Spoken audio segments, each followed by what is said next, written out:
Bienvenidos y bienvenidas a Códigos, hermanos. Prepárense para una inmersión en un caso que ha desconcertado a toda España.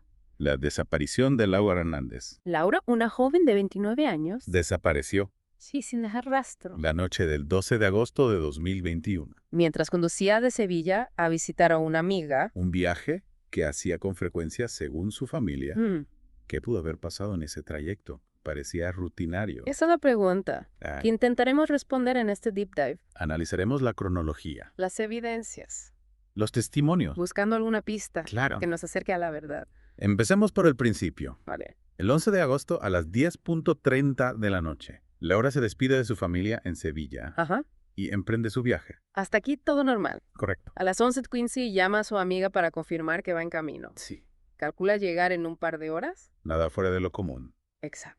Sin embargo, una cámara de tráfico la capta en la ruta 34 a las 2:15 de la madrugada. Mucho más tarde de lo previsto. Un retraso. Una parada. Imprevista. Ese desfase horario es una de las primeras incógnitas del caso. Y las cosas se ponen aún más turbias a las 2:47. ¿Qué ocurre? Cuando Laura llama a su madre, A su madre. en un estado de pánico. En esa llamada, Laura confiesa que siente que alguien la está siguiendo. Imaginen la angustia de esa madre Claro, al escuchar a su hija aterrada. es una llamada crucial para la investigación. No solo confirma que algo extraño estaba sucediendo. Sino que además nos da la primera pista de una posible amenaza externa. La llamada se corta abruptamente. A partir de ese momento, el silencio. Su familia queda sumida en la incertidumbre total. A las 3:10 de la madrugada, un camionero reporta haber visto un coche detenido en el arcén de la ruta 34. Similar al de Laura, Describe la puerta del conductor entreabierta, entreabierta. pero no ve a nadie alrededor. Se detuvo Laura voluntariamente. O alguien la obligó a parar. A medida que avanzamos en la cronología, las preguntas se multiplican. Y para añadir aún más misterio, a las 4:30, un vecino de una finca cercana afirma haber escuchado un grito Un grito.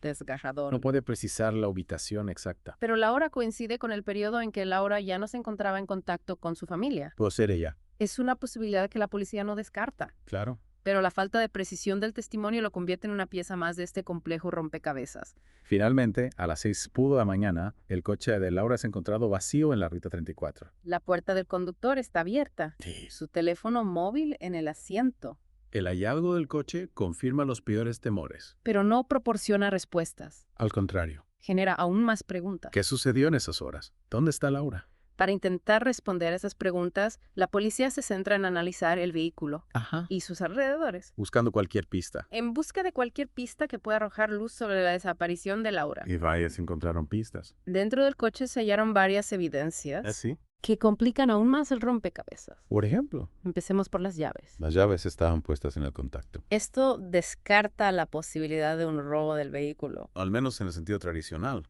Además, no había signos de violencia ni huellas dactilares sospechosas en las proximidades. Un dato que parece descartar un posible forcejeo. Ataque en el lugar donde se encontró el coche. Sin embargo, una evidencia encontrada en el teléfono de Laura heló la sangre de los investigadores. Un mensaje sin enviar. Un mensaje. Una sola palabra. ¿Qué palabra? Ayuda. Es como si Laura hubiera estado a punto de pedir auxilio. Ya. Pero algo o alguien se lo impidió. Interrumpieron a Laura mientras escribía, o decidió no enviarlo por alguna razón.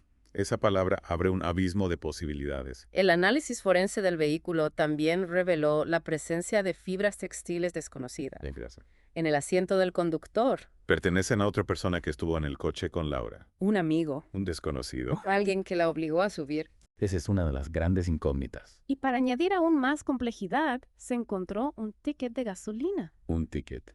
que indica que Laura hizo una parada en una estación de servicio a 30 kilómetros del lugar donde fue hallada. Esto sugiere que no se desvió de su ruta. Pero algo sucedió después de esa parada. Ese tramo de carretera se vuelve crucial en la investigación. Es como si la historia de Laura se hubiera bifurcado en ese punto. Y hablando de elementos que añaden capas a la historia, no podamos olvidar el hallazgo de un collar roto. En la parte trasera del coche. Un collar que la madre de Laura reconoció como suyo. Un objeto que le había regalado a su hija. ¿Cómo llegó ese collar allí? Es un detalle que despierta muchas preguntas. Lo llevaba Laura consigo. O alguien lo colocó allí. Y por último, un mechón de cabello atrapado en la puerta trasera del vehículo añade una nueva capa de complejidad al caso. Podría pertenecer a la persona que estaba en el coche con ella. Se están realizando pruebas de ADN para determinar a quién pertenece. Ese cabello podría ser la clave para identificar a un posible tercer individuo involucrado en la desaparición de Laura. Las evidencias encontradas en el coche de Laura nos dan una imagen fragmentada, llena de preguntas sin respuesta. Retomemos la inmersión en el caso de Laura Hernández. Hasta ahora hemos analizado la cronología de su desaparición y las evidencias encontradas en su coche. Pero aún hay piezas del rompecabezas que necesitamos examinar. Exacto, las evidencias nos dan pistas, pero los testimonios son los que nos permiten comprender la historia desde la perspectiva de las personas involucradas, Y en este caso hay 3 testimonios clave. que podrían arrojar luz sobre lo sucedido. Empecemos por el de la madre de Laura, la última persona que habló con ella, Esa llamada a las 2:47 de la madrugada. es realmente escalofriante. Laura le confiesa a su madre que siente que la están siguiendo. Su voz denota miedo, angustia, Un testimonio desgarrador que nos revela el estado emocional de Laura. en sus últimos momentos de contacto. Pero más allá del impacto emocional, la llamada nos proporciona información crucial. Sí confirma que Laura no se encontraba sola en la carretera, Y que se sentía amenazada. por alguien que la seguía de cerca. Pero la llamada se corta Antes de... antes de que pueda dar más detalles. Ya. ¿Sobre ese vehículo o su conductor? Imaginen la frustración de la madre sabiendo que su hija estaba en peligro, pero sin poder hacer nada. Es un testimonio que nos deja con más preguntas que respuestas. Y hablando de testimonios que generan más preguntas que respuestas, el del camionero que vio el coche de Laura detenido en el arcén. También es fundamental. Recordemos que este avistamiento tuvo lugar a las 3:10 de la madrugada. Poco después de la llamada a su madre, El camionero declara, que vio la puerta del coche entreabierta. entreabierta. Pero no pudo distinguir si había alguien en el interior. Se detuvo Laura voluntariamente para pedir ayuda, o la obligaron a parar. Ese simple detalle abre un abanico de posibilidades. Sí, y nos obliga a considerar escenarios muy distintos. ¿Estaba Laura intentando escapar de alguien? O quizás Sí. estaba teniendo algún tipo de problema con el coche. Es un testimonio que en principio parece aportar poca información, pero que en realidad añade una capa de incertidumbre a todo el caso. Y no podemos olvidar el tercer testimonio clave, El del vecino. el del vecino que escuchó un grito en la madrugada. A las 4:30 de la madrugada, un vecino de una finca cercana a la Ruta 34 afirma haber escuchado un grito desgarrador. No pudo precisar la ubicación exacta. Pero la hora coincide con el periodo en que Laura ya no se encontraba en contacto con su familia. ¿Pudo ser Laura?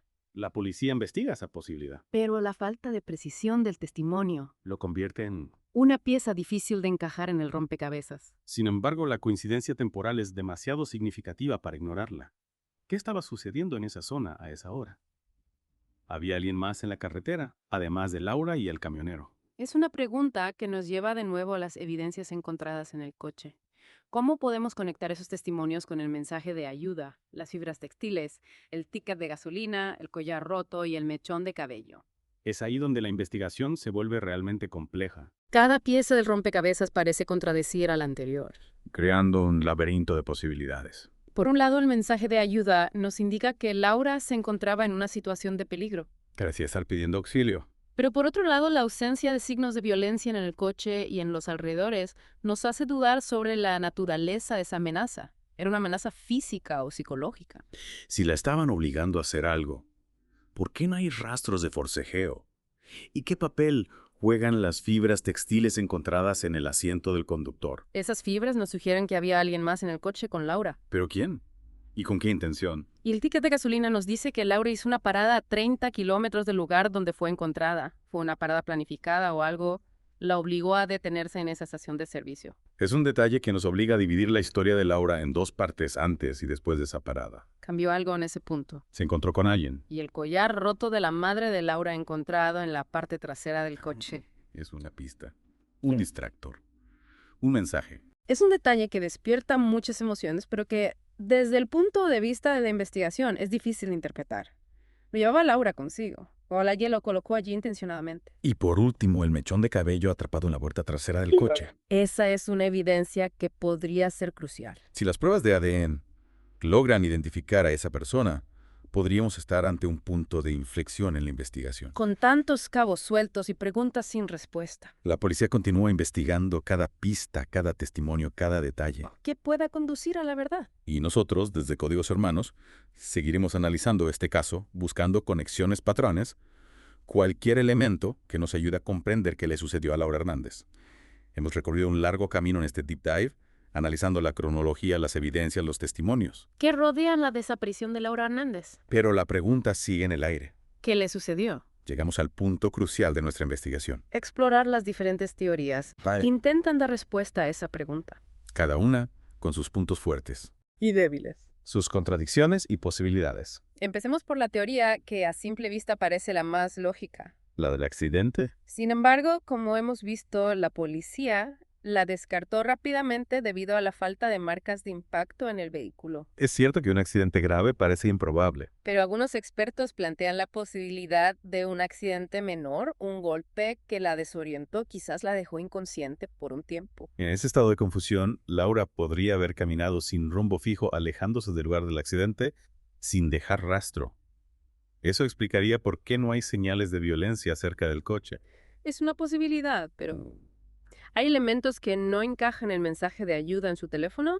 Sugiere que era consciente del peligro que estaba intentando pedir ayuda. Y la presencia de fibras textiles desconocidas en el asiento del conductor, ¿Nos lleva a pensar? en la presencia de otra persona. Es difícil conciliar la teoría del accidente con esas evidencias. Pasemos entonces a la teoría de la fuga voluntaria. ¿Pudo Laura haber decidido desaparecer por voluntad propia? A primera vista, no parece haber motivos. Su vida social y familiar era estable, no tenía problemas económicos, no hay indicios de que estuviera planeando una huida. Sin embargo, algunos se preguntan si Laura podría haber estado ocultando algo, Un secreto. un secreto, que la obligó a huir para protegerse a sí misma o a alguien cercano. Es una posibilidad que la policía no descarta, pero hasta el momento no hay ninguna prueba que la respalde.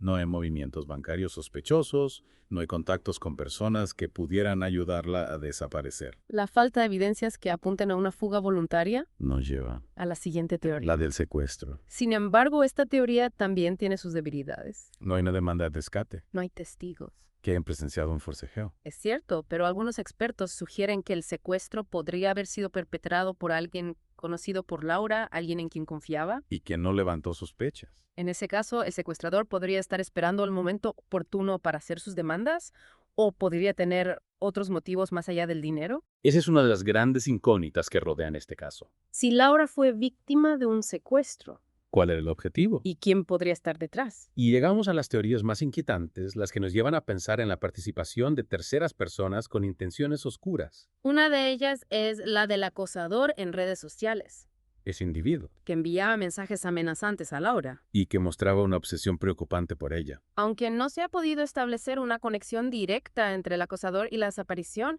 la policía no descarta que haya estado involucrado. Pudo haberla seguido hasta la ruta 34 y aprovechar la soledad de la carretera para abordarla. Es un escenario posible la llamada a la madre, el mensaje de ayuda. La sensación de ser perseguida encajan con la idea de un acosador que se vuelve cada vez más peligroso, Y no podemos olvidar el misterioso coche negro. que fue captado por las cámaras de seguridad. Cerca del lugar de la desaparición, ese vehículo nunca ha podido ser identificado. Ese coche negro es una pieza clave del enigma. Pertenece al acosador. O se trata de alguien más que estuvo presente en la escena y que por alguna razón permanece en el anonimato. Algunos especulan que ese coche podría pertenecer a una red de tráfico de personas O a un grupo criminal. que opera en la zona. ¿Pudo Laura haber sido víctima de un secuestro planificado con fines delictivos? De nuevo, nos enfrentamos a la falta de evidencias. Hay muchas especulaciones, pero pocos datos concretos. Hemos analizado las principales teorías que intentan explicar la desaparición de Laura Hernández, pero como hemos visto, cada una tiene sus lagunas, sus contradicciones. La verdad es que a día de hoy el caso sigue siendo un misterio. Las piezas del rompecabezas no encajan. Las preguntas siguen sin respuesta. Y ahora, queridos oyentes, les toca a ustedes. ¿Qué creen que le sucedió a Laura? Analicen las evidencias, las teorías, los testimonios. Compartan sus ideas, sus hipótesis, sus deducciones en los comentarios. Quizá entre todos podamos aportar una nueva perspectiva, una nueva luz que ilumine este caso. El caso de Laura Hernández nos recuerda la fragilidad de la vida, la incertidumbre que nos rodea. Un viaje aparentemente rutinario puede convertirse en una pesadilla sin explicación. La investigación continúa. La esperanza de encontrar a Laura sigue viva. Desde Códigos Hermanos seguiremos de cerca cualquier avance en el caso. Gracias por acompañarnos en este Deep Dive. No olviden suscribirse a Códigos Hermanos para más análisis de casos misteriosos e inexplicables. Hasta la próxima.